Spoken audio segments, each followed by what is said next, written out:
Welcome to GIPL's Eco-Terra Chronicles, storytelling of ecological injustice on the land. Historically, Black, Indigenous, and people of color communities in America bear witness to racial biases and environmental degradation stemming from centuries-old European normalization of genocide, colonization, and extraction of land and labor. Also, categorically, women as a group were historically oppressed and disenfranchised by the same forces as late as the 1920s. Each of these groups have powerful voices that are rising in the environmental movement. My guest today is Paulita Bennett-Martin, a field representative for Georgia at Oceana. With roots in Belize and Florida, oceans are Paulita Bennett-Martin's foundations for life. Personally and professionally, she cares about people and all the ways they intersect with nature and place, whether on land or at sea. Paulita's works for Oceana on ocean conservation policy campaigns and has a research background in ocean plastic pollution and fisheries in the Caribbean and the US. Welcome, Paulita. Hi, Hermina. Thank you for inviting me. You are quite welcome. I'm really excited to have you on today. We're going to go ahead and get started. So for grounding our conversation this morning, do you have a special reading, a work of art, poem, photos, artifacts that you would like to share with us today? Sure. I'm gonna share an image with you. And let's see here. Hopefully, can you see it? Yes. Okay. I know that today you and I are diving into the conversation of plastic pollution and my background in research and the ties to my entire story that plastic pollution poses. This image here is this little tiny insignificant piece of plastic. It was probably part of a toy at some point. It's a bat. It looks like the shape of a bat. It may or may not have been attached to another larger object at some point. This was pulled up during beach cleaning in Belize in 2015. And so a little bit of like a special connection for me about this is that my mother is from Belize, and so my roots are very much Maya, Yucatec Maya through the Yucatan Peninsula would be that area. And so the northern part of Belize, the Corozal district, is where my mother's ancestors come from. And then my mother was from Belize City. But in doing plastic sweeps and studying this issue, this emerging issue back then, as far as studies went, what I found was that there's symbolism in the bat for the Maya. And so often the bats are associated with things like night, death, and sacrifice, and also agricultural pollination. And so I think a lot of us can see how like bats and birds and other critters can move and pollinate different seeds around. So there's, for me, I try to pull some meaning out of work that I do that is very quantitative. I'm just there studying transects, picking up plastics, counting it, cataloging what material it is, most of it being plastic. But I try to figure out ways that it connects. For me, it parallels both of these meanings, right? The death, the night, the darkness, the sacrifice, and the pollination, because plastics are very destructive. And they're a symbol of sacrifice in a way, that we're sacrificing our natural environments, we're sacrificing our oceans, we're even sacrificing our health in many ways by continuing to have so many single-use plastics continuously created. So that's the parallel that I drew. My ancestors, the Maya, have interpreted symbols for me in generations past, right? So in a way, when I work on issues, I look for ways to interpret those issues and pass them on as a reminder for the future. So that's my little thing I'd like to share. Oh, that's very deep and very interesting. I like how you tried to find, you did find some kind of personal connection to the symbolism of plastic as this infiltration to what folks in faith community call degradation to our home, our universal home, which is planet Earth. So thank you for sharing that. Plastic is just so ubiquitous. It's everywhere. It's so much a part of our daily lives when it comes to just the sheer scale of plastic, from extraction to production to how we dispose of it and how it ekes its way as microplastic into the ocean and marine life. We see that it really is a global issue. And I think the slogan, think global, act local, is appropriate when I think about your work and how you approach reducing plastic pollution. Is that a fair assessment? Absolutely, yes. In fact, in my role with Oceana, I work as the field representative in the state of Georgia with Oceana, and our work is to protect and restore ocean health through national policies. One of those policies is looking at ways to reduce single-use plastic pollution. And so when I think globally, act locally, I think about the process of working with local governments, local cities, local towns and counties to pass policies that are for managing this issue at the local scale. And a lot of that work is done together in partnership with very local institutions, maybe churches, maybe neighborhood associations, maybe your local river keeper, could also be local business owners that come together, and they know that there's a problem, right? And they're the best advocates to voice that problem to local government. When you work on passing a local resolution or a local ordinance to reduce single-use plastic pollution, that feeds up, instead of policy only coming from the national scale down and impressing policy, it actually feeds that policy and sends a strong message to our state leaders and then our national leaders about what we want. But we know most of the people that care about single-use plastics, they see it in front of them and they know it's an issue, because you can see it in your rivers, you could see it in the ocean, you could see it on your neighborhood street. But a lot of people are also motivated by stories that they're learning about just how much single-use plastics there are making their way into the oceans every year, or across the planet.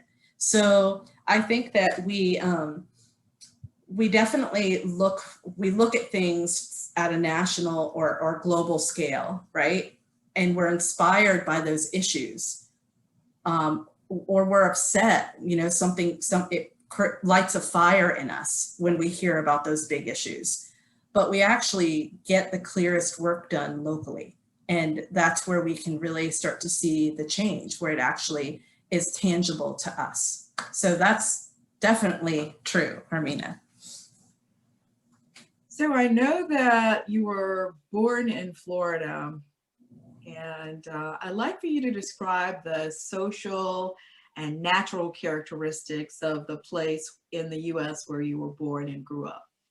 Okay, interesting. So my family was here back and forth a lot. My father went to Belize in the 1960s, met my mother by the early 70s, and then traveled back and forth to visit family in Florida. And I was born in an area called, in Seminole County is what my birth certificate says. I believe that would be considered Sanford, Florida area, but that wasn't the Sanford Hospital. And so, but North Florida, just off the coast, That's where I came from. And when I think of that area of the state, because most of my life was spent on the coast, on the water. But that particular part of Florida is very scrub.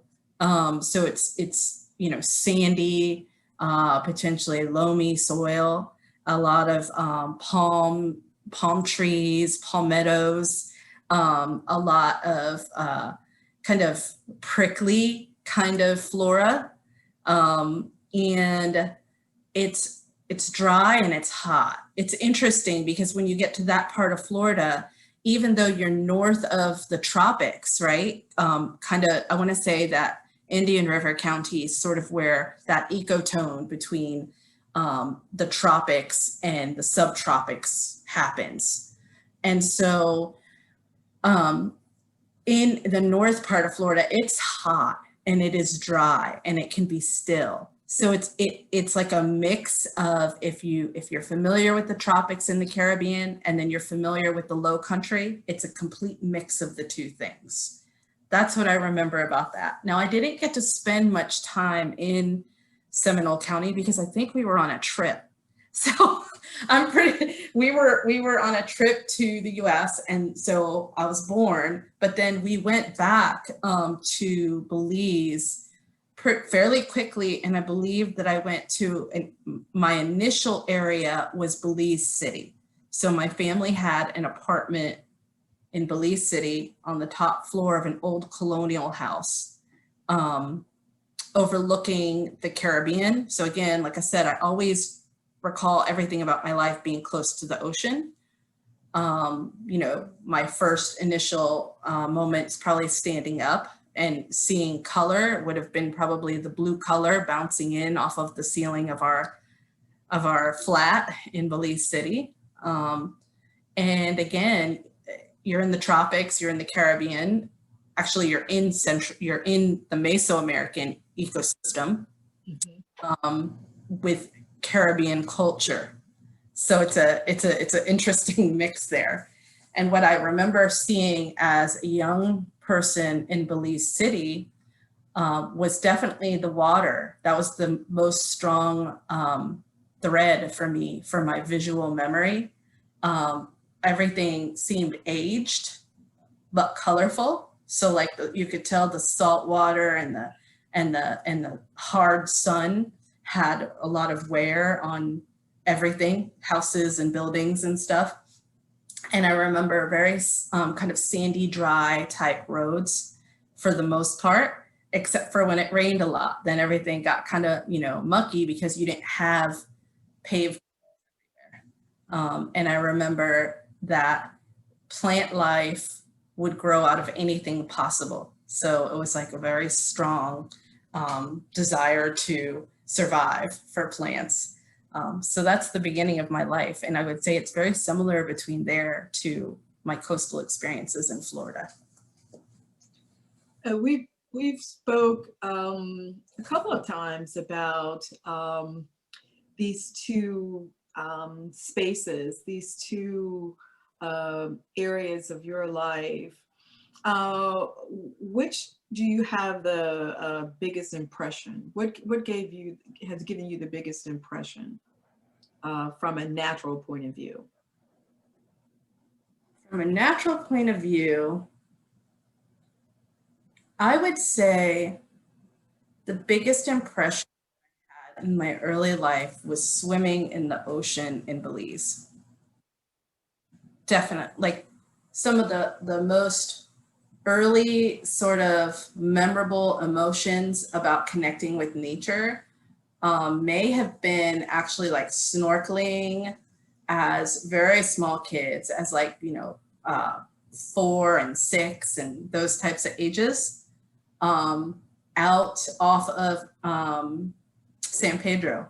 So so swimming with cousins and just kind of exploring and just getting to know the water and going through the emotions of being afraid when you saw fish that were really big and you're this little tiny human. And also, the emotions of being kind of insecure because maybe you have cousins that are tougher and a little older than you. and also balancing that with being in complete awe, like, and seeing the colors, or like seeing like, you know, the fear of kind of seeing the barracuda, but then the excitement and the thrill of seeing the parrotfish. Oh my gosh. Mhm. I'm seeing parrotfish, incredible. Or like first memory of seeing parrotfish. And that, I feel like all of that happened around those ages, like early grade school. And I feel like back then we were going to San Pedro mostly when we were going to the islands and going snorkeling. Later on in life, I cultivated my own relationship with Key Cocker. So, but that's what I remember, is that water and all those emotions, and then feeling like when you got out, again, a mix, once you hit the sand on the, you know, coming out of the water, it was like, one, like this feeling of relief, like you made it, you did it, you conquered this giant adventure, which probably was just like swimming, you know, a few hundred feet off of shore. But in your mind, it's like this giant adventure. So you have this adrenaline rush, and then all of a sudden you're like tired and just want mom to feed you. I know that many years later, after matriculating in schools in Florida and graduate school at Emory, you went back to Belize, and tell me about returning to Belize and your impressions of the plastic litter that you saw there. Yeah. So I took like a decade off of going back. I, you know, went on my own path for a while and was just doing other things in life. And then when I finally went back, it was probably at least a decade. And one of the things I noticed, well, was, you know, that it was just as beautiful as ever, that it was just, I noticed the scent as soon as I got off the plane. It was like the smell and the feeling. There's no smell anywhere on the planet like getting off the plane in Belize. It's like you feel like I don't know, the smell of the diaspora of this country, like just like, it's very, very powerful and beautiful and salty. And I remember many of the same places still being there all that time later, restaurants and stuff. But then when I went swimming and I went to the beach and I went to the islands, obviously I noticed that things were more developed. There were more buildings on islands where there were not a lot of buildings before. But then there was also plastic, like, and I would see like, you know, like a plastic bag with a bunch of junk in it, like kind of like stuck in like the palm, like in the palm arms, you know, when the palm leaves fall off, and like there's the little, or the coconut trees or wherever, you'd see like plastic bags and maybe like plastic cups, like styrofoam cups and stuff, just like stuck in there. And every now and then, if you were swimming and snorkeling, you'd see like something in the water too. And that was something that I did not, you know, see in the 1980s in going snorkeling. I didn't see that type of stuff happening. And so for me, it was startling because I was like, why is it? Why? You know, why are we seeing this? And I hadn't really wrapped my head around those thoughts completely. And I came back continuing to think about that and started looking at, you know, plastics as an issue and learning a little bit about, at that point, what I learned about was the plastic gyre, the discovery of the plastic gyre, the Pacific gyre, that is.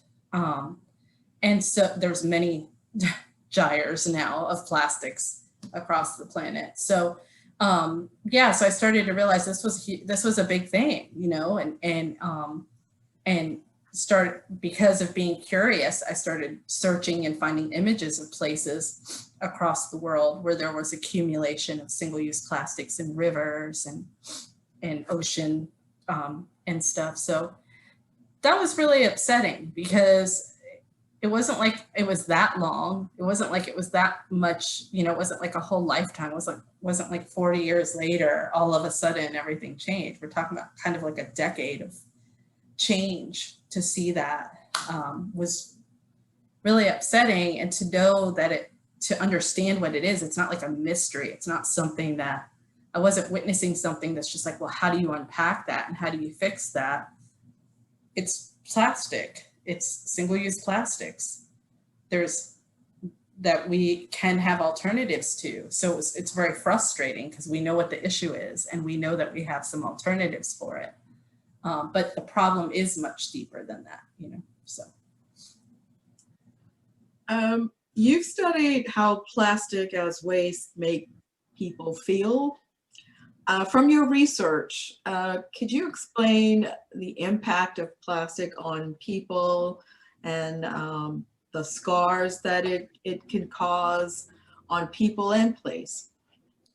Yes, so during my studies in Belize, which went on for 3 years, looking at, first it started as a quantitative study, looking at the accumulation of single-use plastic litter, or litter period along beaches.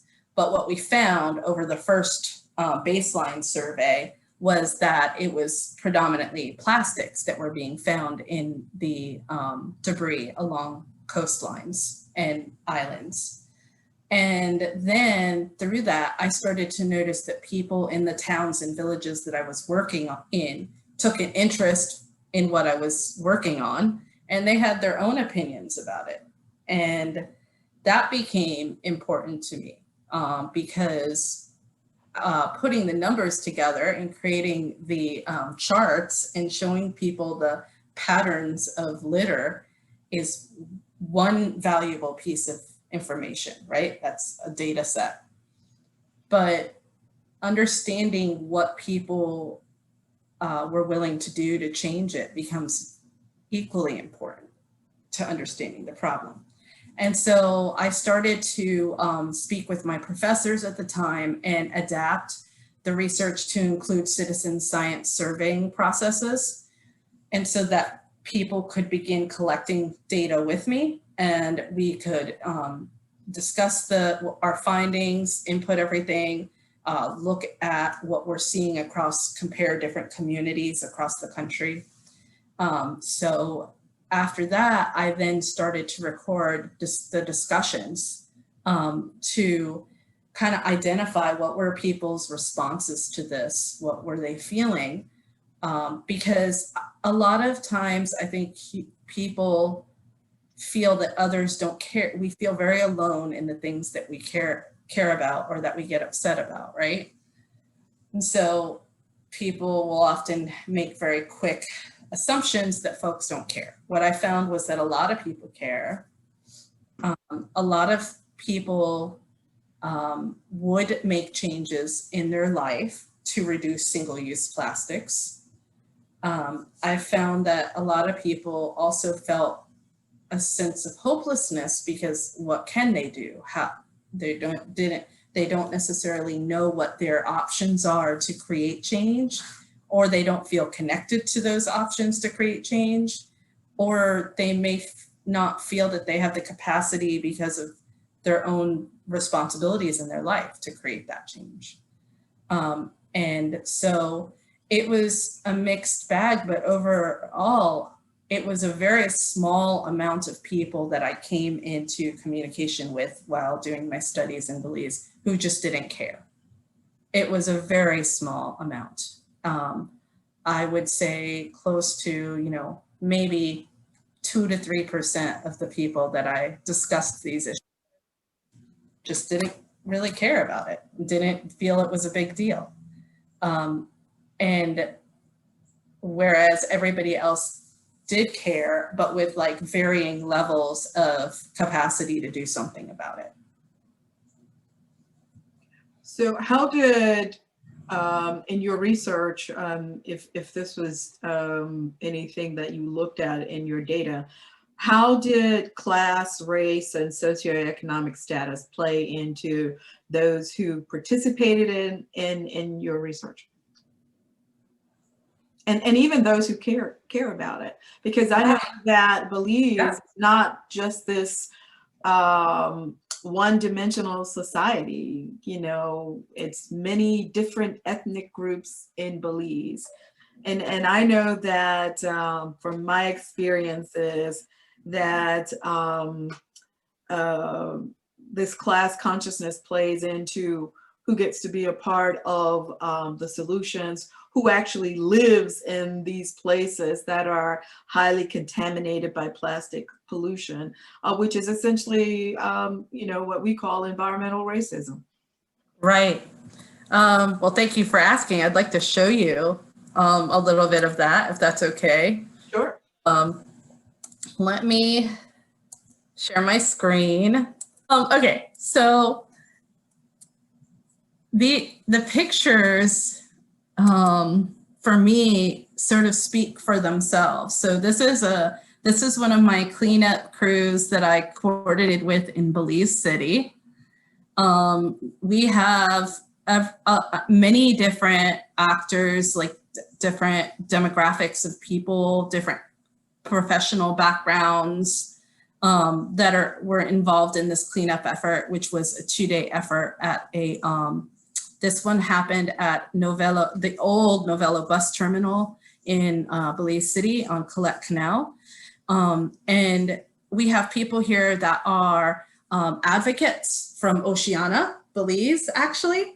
We have people here that are researchers, like manatee, marine mammal researchers. We have people who are educators. We have kids who wanted to come out, who, what's interesting is the kids want to come out, and then that often brought the parents with them, right? So they could help too.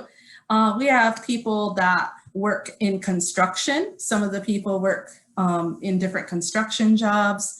We have just about anybody walking up and helping out with this, which is often a little different than what I see in my cleanup experiences in other places, because I've done cleanup and surveying now in the USVI on the island of St. Croix, and then I've done it here in coastal Georgia as well. And so what I noticed is like a very wide reach of people that were interested in the issue and willing to come out and give, you know, 2 or 3 hours of their day or more to cleaning up an area that's important to them. So this area is actually right on a canal that leads out to the ocean. And what happened is it was a terminal that was no longer in use. So just an empty property, and people were dumping there illegally. So we went in and cleaned up years of illegal dumping over a 2-day event. And that's what you see that backhoe there for, is to actually lift some of the layers of it out and get it to a point where we could work with it and get it into bags. But yeah, so it's interesting because I found a really wide interest and participation in Belize. And I think that some of the reasons that issues are cross-cutting across socioeconomic communities in Belize is because there's a culture of conservation happening. It's a piece of a culture. And when you have that embedded into your culture, you do wind up seeing people that this is part of what they believe in and what they do.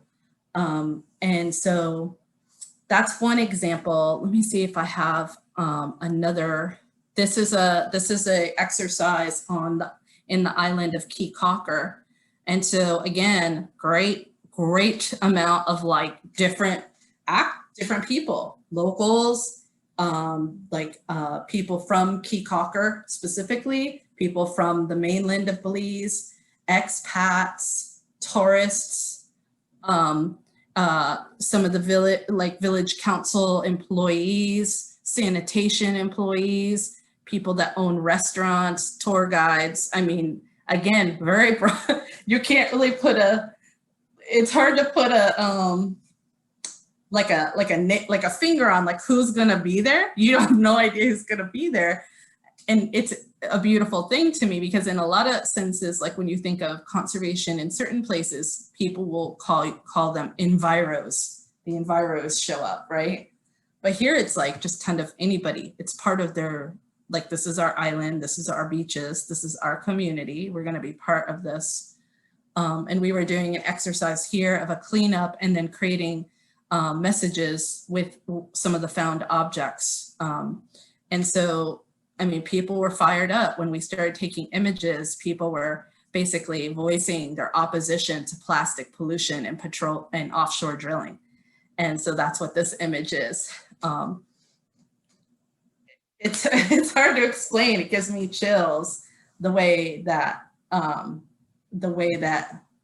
the spirit is in Belize towards like our oceans, right? Your oceans, once people know, recognize, and can feel their connection, their deep connection to the ocean, then it becomes like part of your family. You do anything to protect your family, right? Well, you kind of do it, you know, you protect the ocean because it's part of that, it's part of your, what sustains you, so. Right. What is it about plastic that has pulled you into this action as an aspect of your professional and personal life? What is it about it? From my notes, I have, you said it, that it's everywhere. It's such a dark product that ends up in people, soil, trees, oceans. There are health implications. Plastic kills. What is it about plastic pollution that has pulled you into this work to reduce it? Because I think that one of the it's so cross-cutting, right? It's so cross-cutting. It's part of every element of our life in a way. And single-use plastics, not just, you know, because there's plastics that are essential to people that we are not, that's not the issue. We're talking about single-use plastics. Water bottles, for instance. You can carry reusable bottles now. You don't need to buy a single-use bottle all the time. And chances are you're gonna have better water that you're gonna fill your reusable bottle with, right? Plastic bags. I mean, most of my family tells me they remember when they didn't use plastic bags, that they used to go to the market with basket and, or some, you know, like a rucksack or something, but they didn't go and show up and get everything handed to them in plastic bags. We still have those baskets and the cotton bags and all sorts of alternatives. And I think that, you know, just the first things that got me into it though, was seeing the impacts it was having on marine life. So I'm always attracted to the health of and protection of marine life, because it's the thing that I find so beautiful about this planet. And that's why I do ocean conservation. But when I started seeing images of like entanglements, you know, sea turtles that were wrapped in sort of like the plastic rings that would hold, say, like sodas or beers together. When I started seeing, learning about the kind of visual of bags floating in the water, looking just like the bags that sea turtles, or looking just like the jellyfish that some sea turtles eat, and how they could mistake that.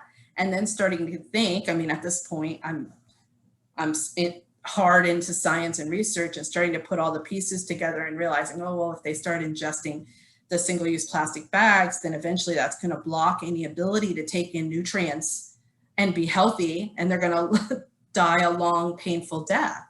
And then once I started diving deeper into plastics and realizing just how many resources go into making these plastics, right? We're talking about water. You have to have water to create these plastics, and you have to have petroleum to create these plastics. You have to have fossil fuels, basically, to create these plastics. And thinking about, okay, so we're already dealing with climate as an issue in you know, an area of advocacy, and then in science. And we're already dealing with declines in populations in the ocean of different species, right? And in a different area of advocacy and research. And I'm putting all this together and I'm like, plastics has its tentacles almost in everything. It's so broad reaching. And yet there's a solution. There's a very clear, this is not a mystery. The issues that we see, look at in this picture, right? You see like plastic bottles, plastic bags. This is an area on Key Cocker. And this that you see all around it right there is sargassum. So that's an issue that's also occurring in the ocean right now. But often I would go into these sargassum pileups, it's sargassum on top and then water underneath. And I would find tons of plastics floating in there, as well as dead fish. Wasn't the cleanest research to do. But you think about, like, you know what you're seeing. It's mostly things that are used for maybe 1 minute of someone's life and then discarded, but it's made to last forever. It's products that are sold for a single use that will last longer on this planet than you or I. And we're making it at scale. We're making these things at scale for mass consumption, and we're making more now than ever.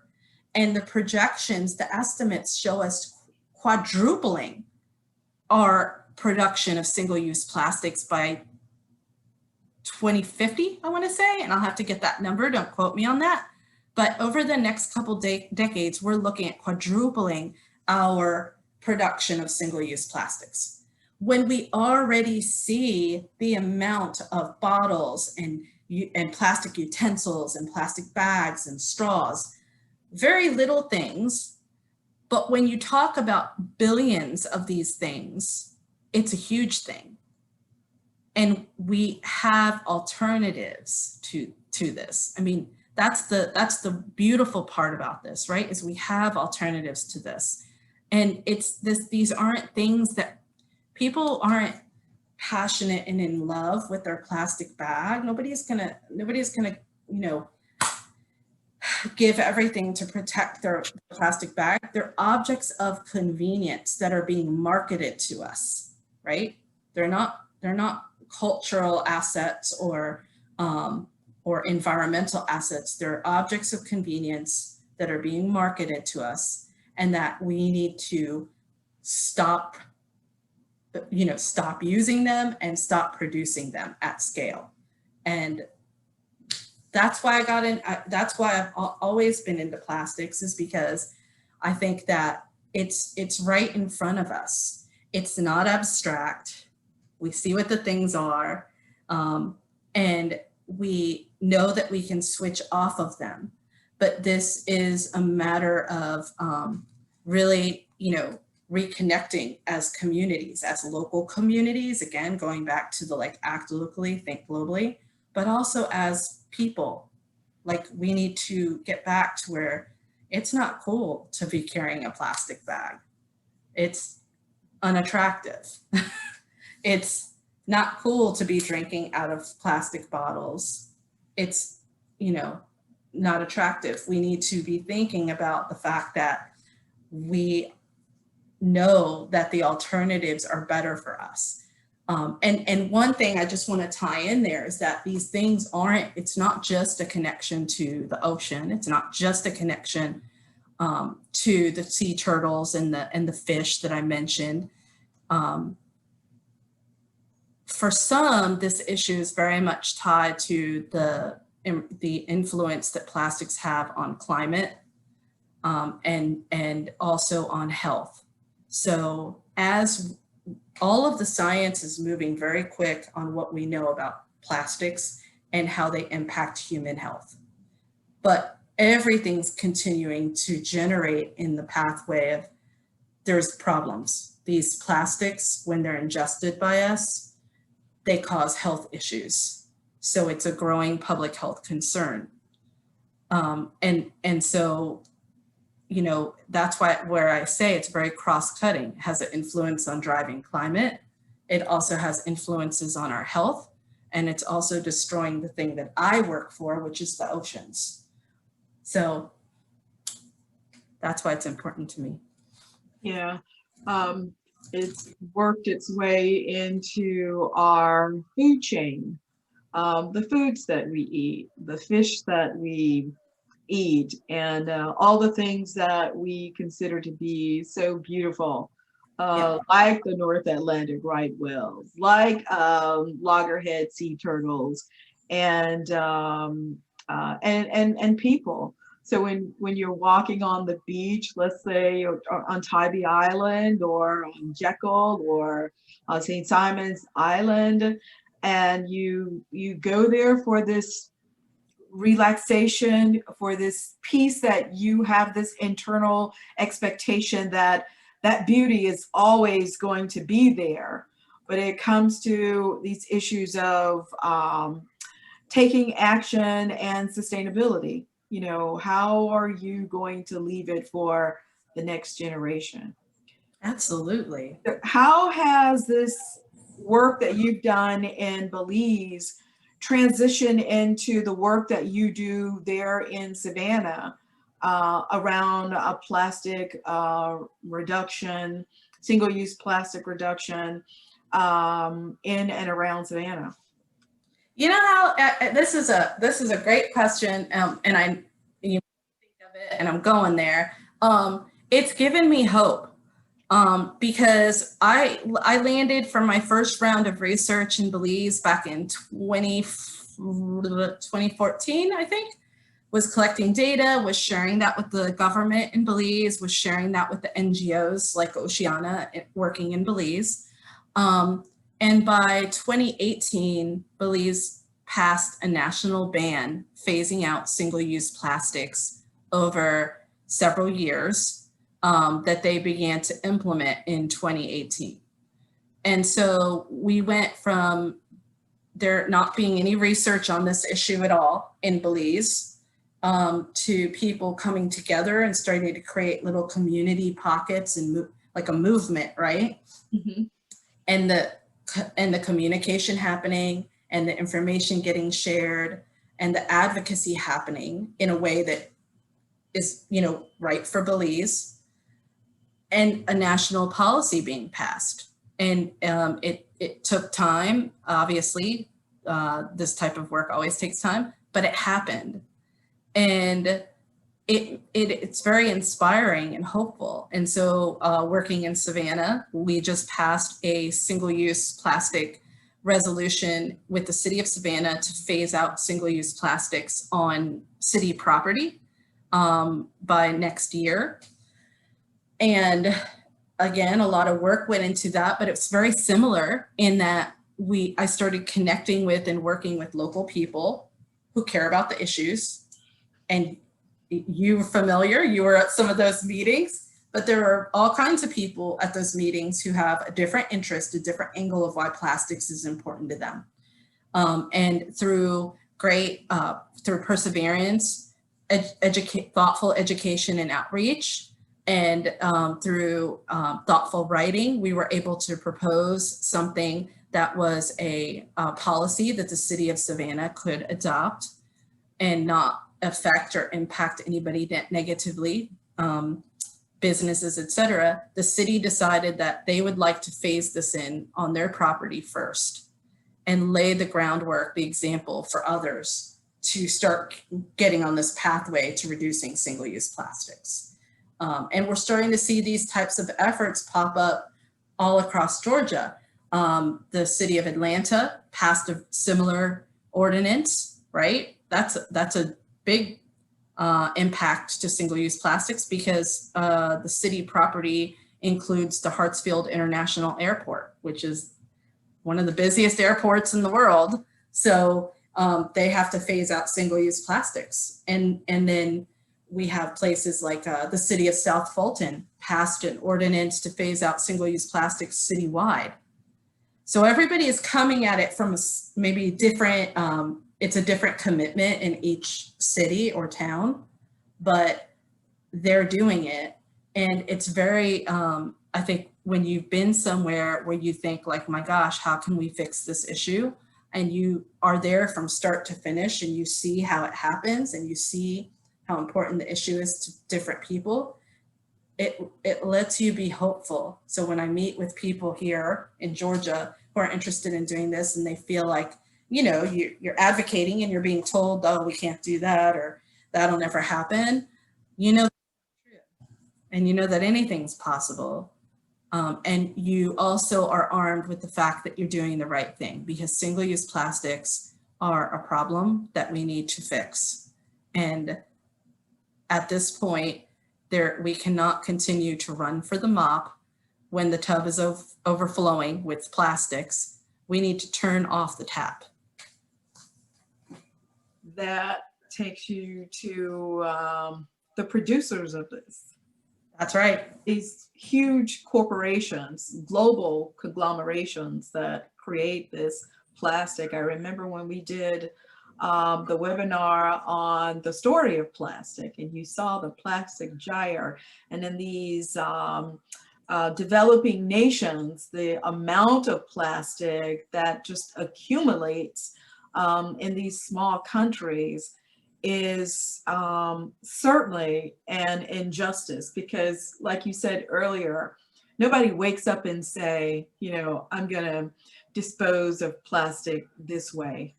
I'm going to, and in many instances, it's almost as if there are not many choices.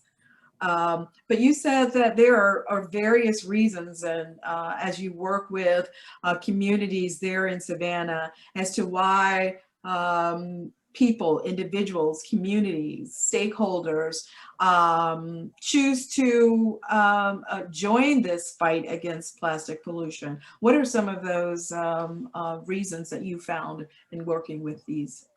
Sure.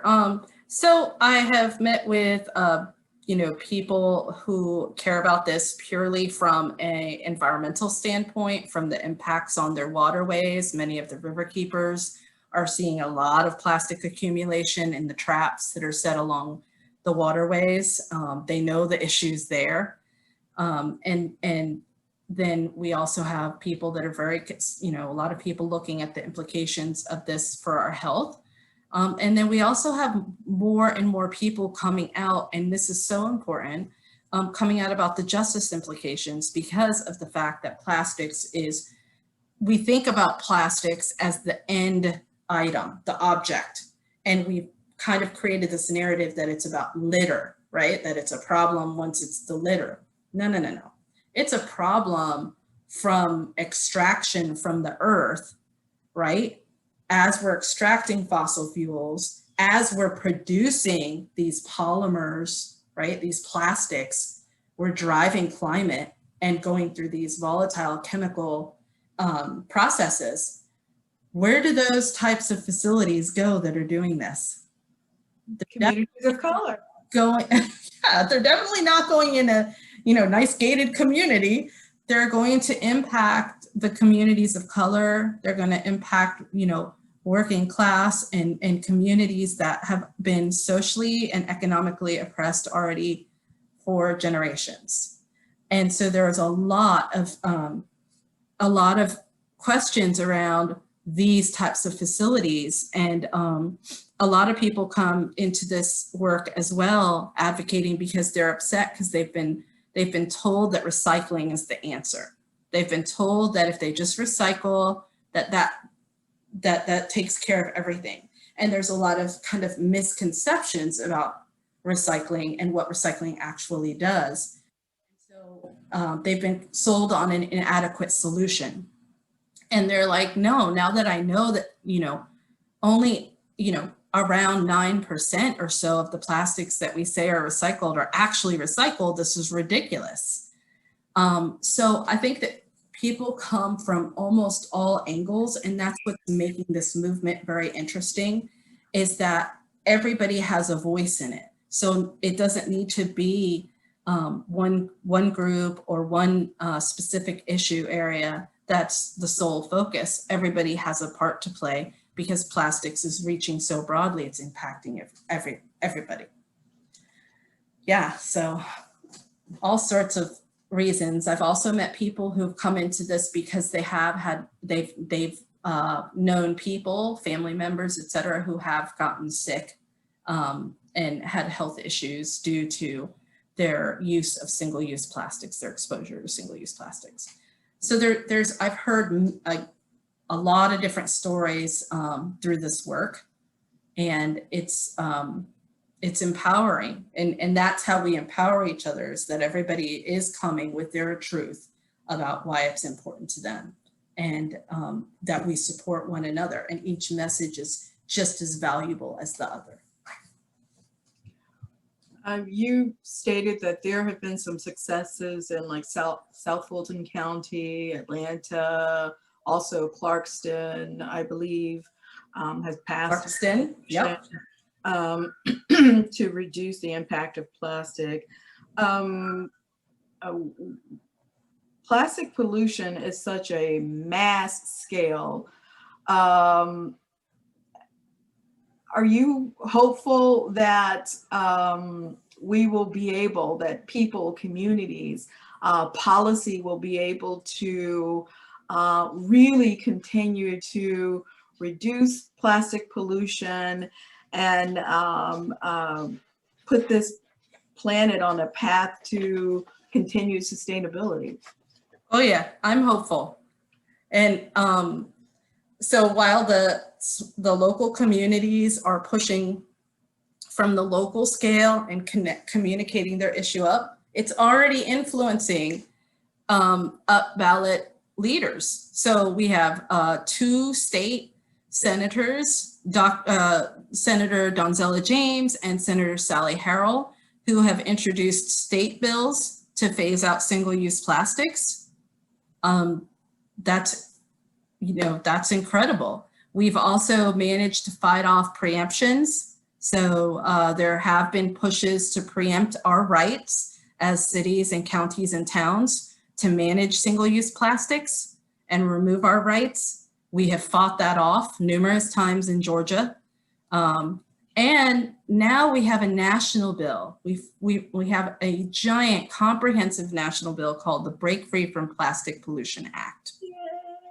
It's incredible. I mean, it's a giant comprehensive piece of legislation, but it goes to the core of these things we were talking about. It talks about the production end of things. It talks about producer responsibility.